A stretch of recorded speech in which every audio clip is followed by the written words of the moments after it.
What's up, watchers? Will here with some Marvel and DC discussion for you, and today we're talking the movie world.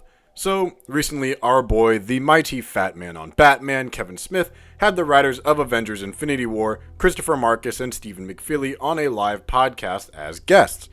During the question session with the live audience, the duo was asked by Kevin himself how they would write DC characters.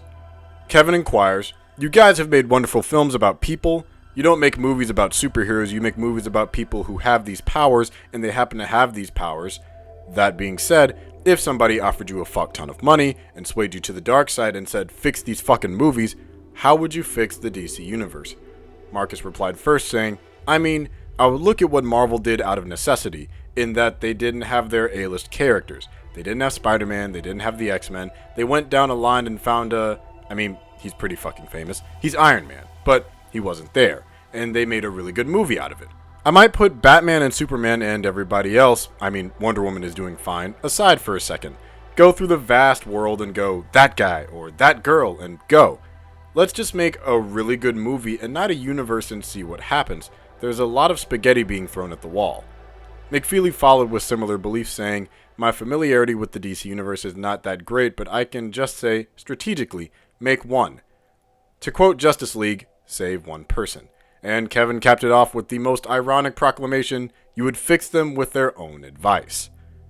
Which, after examining their statements, I believe is the right direction for DC to go. Coming from someone who is much more Marvel-leaning, check out the Marvel Lead podcast, but wants DC to succeed, one of the issues I've noticed is that outside of Wonder Woman and, to an extent, Man of Steel, the other DC films seem very franchise-focused rather than character and narrative-focused, and that's why all these other franchises fall flat. They're so hell-bent on the profit and selling this as a franchise, they forget to tell a good story and flesh out these characters. My personal beliefs on Man of Steel aside, I can certainly say that this Superman feels distinct. But I can't say as much about Batman or Cyborg or Katana, who's got my back and whose sword traps the souls of its victims. At the same time, this also hasn't always panned out well for Disney either, with their push of the Star Wars franchise and even with Age of Ultron, which was kind of muddled by its own story, trying to do too much all at once. With the direction DC seems to be going in the future for Aquaman, Shazam, and Wonder Woman 84, it looks like the universe may finally start finding its footing, and I think those over at Warner Brothers should peep game from the writers of a movie that just made $2 billion worldwide. But let me know your thoughts down in the comments below. Do you agree with Markus and McFeeley's comments about the DC universe? While you're there, don't forget to like and subscribe to our channel, Hybrid Network. Also, check out our website and hit that bell to be notified of new content. I'm Will, and I'll see you next time.